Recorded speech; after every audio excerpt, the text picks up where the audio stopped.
لوگ اللہ پر ایمان لائے، کہیں کہ ہمارا رب اللہ ہے، پھر اس پر جم جائیں، ان پر فرشتوں کا نزول ہوتا ہے، نہ کوئی غم کرو نہ خوف، خوشیاں مناؤ جنت کی جس کا تم سے وعدہ کیا گیا تھا۔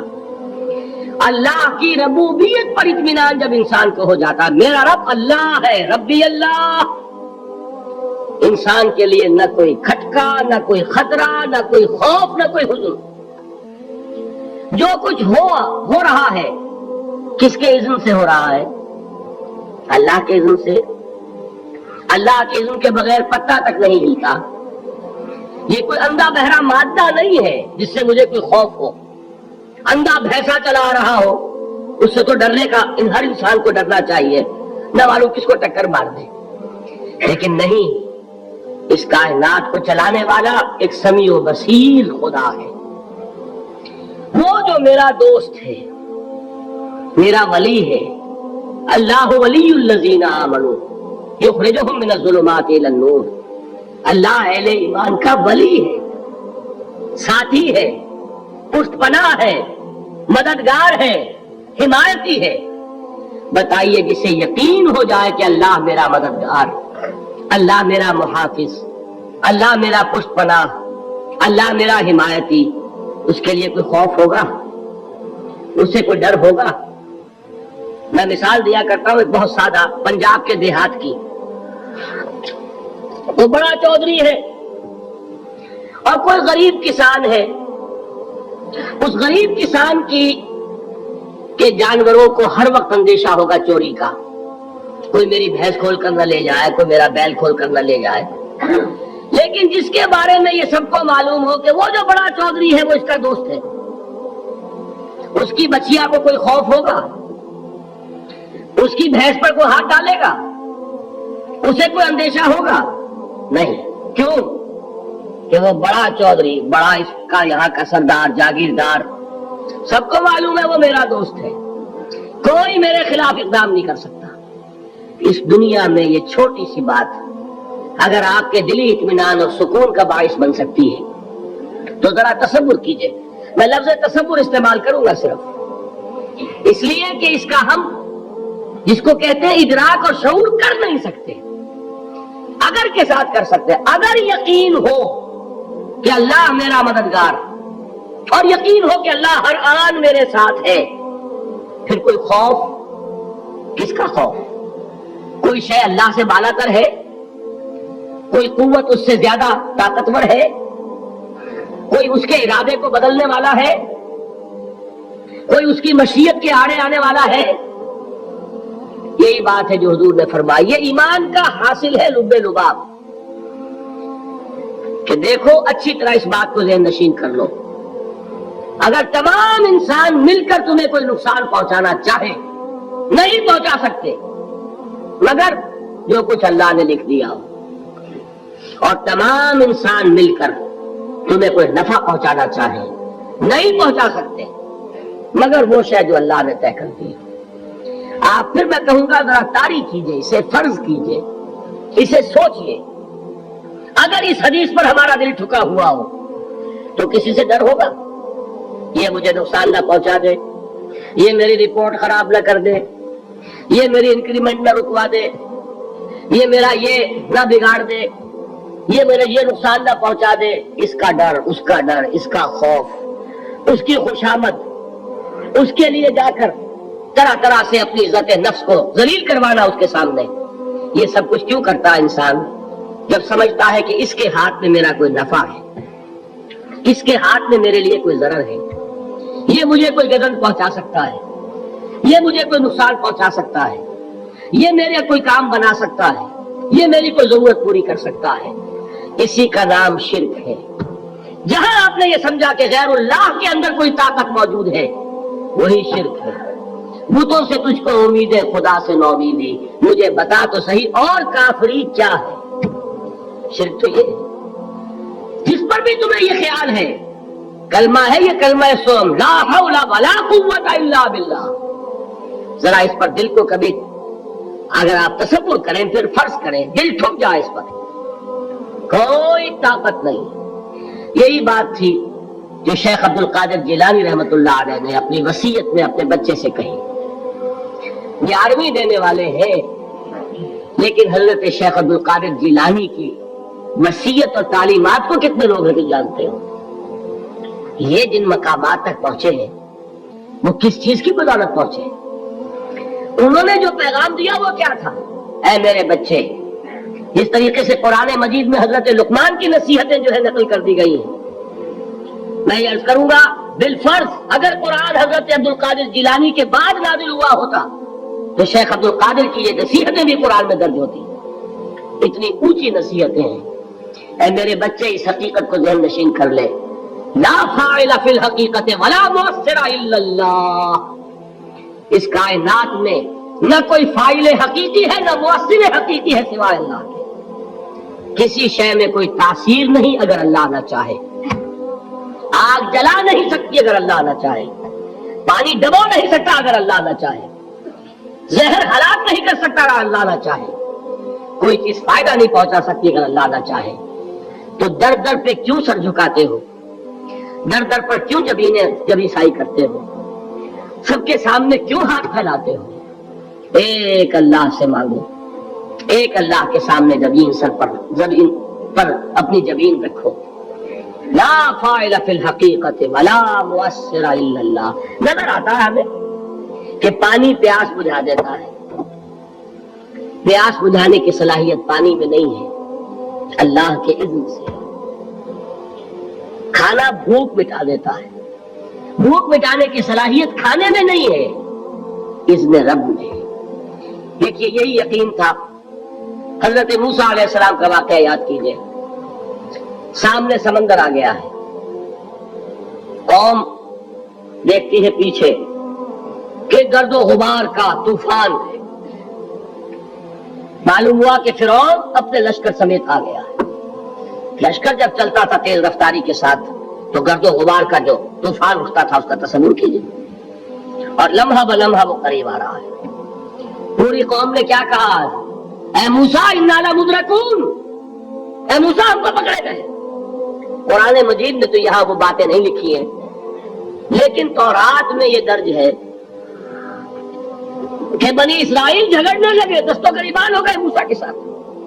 موسیٰ ہمیں یہاں مروایا لا کر، اس سے تو ہم ہی بہتر تھے. وہاں کھانے کو ملتا تھا، زندگی تو تھی، بیگار ہم کر رہے تھے، موت تو نہیں تھی. اب جو کچھ ہوگا اس کا تصور کرو، جس طریقے سے ہمارے ٹکڑے اڑائے جائیں گے. تو لڑ رہے ہیں حضرت موسیٰ علیہ السلام سے. یہ تورات کی تفصیل ہے. قرآن میں صرف اتنا آیا ہے، پریشان ہو کر انہوں نے کہا انا لمدرکون، موسیٰ ہم تو پکڑے گئے. اس وقت موسیٰ کا جواب کیا ہے؟ کلا ان معی ربی سیہدین. نہیں، میرے ساتھ میرا رب ہے، وہ راستہ دے گا. بتائیے کہاں راستہ نظر آ رہا ہے؟ یہ ہے ایمان بالغیب. راستہ نظر نہ آئے تب اللہ پر یقین ایمان ہے. جیب میں پیسے ہوں تب دل کو اطمینان ہے. تو ایمان کس پر ہوا؟ پیسے پر، اللہ پر نہیں. جب وسائل و ذرائع نہ ہو اور پھر یقین ہو کہ اللہ مسبب الاسباب ہے، وہ اسباب کا پابند نہیں ہے، وہ اسباب کا محتاج نہیں ہے، اسباب اس کے محتاج ہے. اگر یہ یقین ہے تو اللہ پر ایمان ہے. یہ نہیں ہے تو تمہارا ایمان اسباب پر ہے، وسائل پر ہے، ذرائع پر ہے، مادیات پر ہے، اللہ پر نہیں. اس وقت کہاں راستہ تھا؟ وہ راستہ تھا سمندر ہے اور ادھر سے لشکر آ گیا ہے. کلا ان معی ربی سیہدین.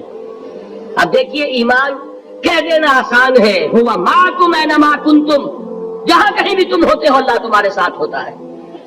لیکن اس کا یقین قائم ہو جائے تو زمین و آسمان کا فرق واقع ہو جائے. یہی بات ہوئی حضور کے ساتھ. غار ہے، چھپے ہوئے ہیں محمد رسول اللہ اور آپ کے وہ یار غار ابو بکر صدیق رضی اللہ تعالی عنہ. اقبال نے حضرت ابو بکر کی شان میں چند اشعار کہے صرف، لیکن واقعہ یہ ہے کہ بھاری بھاری نظموں پر اور قصیدوں پر بھاری ہے. طویل ترین نظمیں اور قصیدے ہوں ان پر بھاری ہے. ہمت ابو بکر کی ہمت جو ہے کشت ملت را چو ابر، جیسے بارش سے کھیتی اپجتی ہے، ابو بکر کی ہمت اور عزیمت اس امت کو اسی طرح سینچنے والی ہے۔ ثانیے اسلام و غار و بدر و قبر، وہ دوسرے تھے اسلام میں، دوسرے پہلے کون تھے؟ انا اول المومنین، حضور فرماتے سب سے پہلا ایمان لانے والا میں، دوسرے ابو بکر۔ ویسے ہمارے ہاں یہ چلتا ہے اختلاف، حضرت علی پہلے ہے کہ حضرت ابو بکر پہلے ہے، لیکن اس میں بڑی خوبصورت تطبیق قائم کی ہے علماء نے، اور بہت صحیح ہے۔ چار کے بارے میں فیصلہ ہی مت کرو کہ کون پہلے ہے، ان کی ایک عجیب تقسیم کر دی ہے۔ آزاد مردوں میں، بالغ مردوں میں سب سے پہلے ابو بکر، بچوں میں سب سے پہلے علی، خواتین میں سب سے پہلے خدیجہ، اور غلاموں میں سب سے پہلے زید ابن حارثہ۔ بڑی پیاری تقسیم ہے، یہ چاروں ہی پہلے ہیں، ہر ایک کے لیے اولیت ہے۔ اور واقعہ یہ ہے کہ اگر زمانی اعتبار سے تعین ہوگا تو پہلے خدیجۃ الکبریٰ آئیں گی رضی اللہ تعالیٰ عنہ، کسی اور سے بات کرنے کی نوبت بعد میں آ سکتی ہے، پہلے تو اہلیہ محترمہ سے بات ہوئی، آتے ہی پہلی وحی ہوئی ہے، ابھی تبلیغ کا حکم نہیں تھا، کس کو بتایا واقعہ؟ ابھی اپنی نبوت کی تبلیغ کا تو حکم ہی نہیں آیا، واقعہ کس کا ہے؟ وہ خدیجہ کا ہے۔ جب کہا ہے کہ خشیت علی نفسی، مجھے اپنی جان کا اندیشہ ہے، تو کیا جواب دیا خدیجہ نے رضی اللہ تعالی عنہا؟ وہ صدیقۃ الکبریٰ ہے، صدیقات جو ہے خواتین ان میں چوٹی پر خدیجۃ الکبریٰ ہے رضی اللہ تعالی عنہا، اور صدیق جو مرد ہیں ان میں صدیق اکبر ہے ابو بکر صدیق رضی اللہ تعالی عنہ، لیکن صدیقات میں چوٹی پر۔ جب حضور نے فرمایا خشیت علی نفسی، کیا فرمایا، کیا عرض کیا، کیسے تسلی دی؟ نہیں نہیں، اللہ آپ کو ضائع نہیں کرے گا، آپ غریبوں کے ہمدرد ہیں، آپ مساکین کے تکالیف رفع کرنے والے ہیں، آپ بیواؤں کی سرپرستی کرتے ہیں، آپ مسافروں کی خدمت کرتے ہیں، اللہ آپ کو ضائع نہیں کرے گا، یہ یقین ہے اس خاتون کے اندر۔ خیر وہ ایک علیحدہ بات ہو جائے گی۔ میرے دل پر حضرت خدیجہ رضی اللہ تعالیٰ عنہ کی شخصیت کا بڑا گہرا نقش ہے، جو وہ کوئی اور ہی وقت اور موقع ہوا تو بیان ہوگا۔ بہرحال اقبال نے ایک مصرے میں جو چار اولیتیں جمع کر دی ہیں، ہمتیں کشت امت را چو ابر، ثانی اسلام و غار و بدر و قبر۔ اسلام میں حضور کے بعد پہلے کون؟ ابو بکر، غار میں حضور کے ساتھ کون؟ ابو بکر، بدر کی رات اللہ کا رسول سر بسجود، وہ جھاڑ، وہ گھاس پھوس کی جو جھوپڑی بنائی گئی تھی، اور وہاں تلوار ننگی لے کر پہرا دینے والا کون؟ ابو بکر۔ اور اس حجرہ عائشہ میں محمد کے بعد سب سے پہلے دفن ہونے والا کون؟ ابو بکر رضی اللہ تعالیٰ عنہ صلی اللہ علیہ وسلم۔ وہ جو معاملہ میں سنا رہا تھا غار ثور کا، حضرت ابو بکر بھی حضور کے خیال سے لرز گئے ہیں۔ آپ کو یاد ہوگا کہ جا کر پہلے تمام جتنے سوراخ تھے انہیں بند کیا ہے، ایک سوراخ رہ گیا تھا جس کو بند کرنے کے لیے کوئی کپڑا نہیں تھا، وہاں اپنی ایڑی رکھی ہے، تب کہا ہے حضور سے تشریف لائیے، اور اپنے زانو پر حضور کو لٹایا ہے، اور وہاں کسی موذی جانور نے کاٹا ہے، حضور کی آنکھ لگ گئی تھی، اس وقت اس بل کے اندر جو بھی بچھو ہے کیا ہے واللہ عالم، اس نے کاٹا ہے، اس کی تکلیف کی وجہ سے ابو بکر کی آنکھوں سے آنسو ٹپک گئے، حضور کے چہرے مبارک پر پڑے ہیں، تو حضور جاگے ہیں، معاملہ کیا ہے؟ ایڑی نہیں ہٹائی وہاں سے، مبادا وہ جانور وہاں سے نکل کر محمد الرسول اللہ کو کوئی گزن پہنچا دے، ابو بکر کی ایڑی ہے، جس طرح چاہے کھا لے، ختم کر دے، جان نکل جائے تب کوئی آنچ آئے، محمد پر تو آئے، لیکن جیتے جی نہیں، وہ ہے ابو بکر۔ حضور کے خیال سے اس وقت حضور نے پھر اپنا لعاب دہن لگایا ہے، اور اس سے پھر آپ کی تکلیف ختم ہوئی۔ جیسے خیبر میں حضرت علی کی آنکھ دکھ رہی تھی، اس کو جو شفا حاصل ہوئی وہ بھی حضور کے لعاب دہن سے ہوئی۔ تو بہرحال اس وقت انہوں نے کہا ہے کہ اے نبی یا رسول اللہ، اگر اس وقت ان میں سے کسی نے غیر ارادی طور پر بھی اپنے قدموں کی طرف جھانک لیا تو پکڑے جائیں گے۔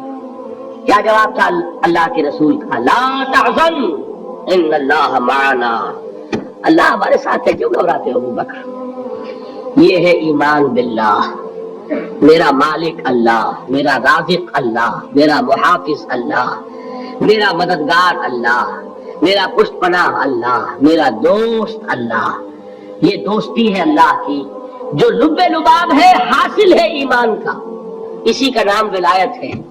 اولیاء اللہ کے سروں پر سینگ نہیں ہوتے، جس کے دل میں ایمان راسخ ہو چکا ہو وہی اللہ کا ولی ہے، جسے اللہ پر یقین ہو چکا ہے وہی اللہ کا ولی ہے، جسے یقین ہے اللہ میرے ساتھ ہے، میرا مددگار، میرا پشت پناہ، میرا ساتھی، میرا دوست، میرا محبوب، میرا محب۔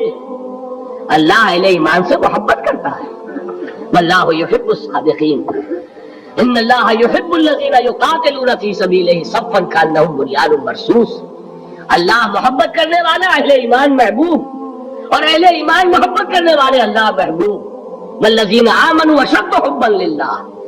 آپ تصور کیجئے جسے یہ رشتہ ایمان یا رشتہ ولایت حاصل ہو جائے، الا ان اولیاء اللہ لا خوف علیہم ولا هم یحزنون، آگاہ ہو جاؤ، اللہ کے دوستوں کے لیے نہ کوئی خوف ہے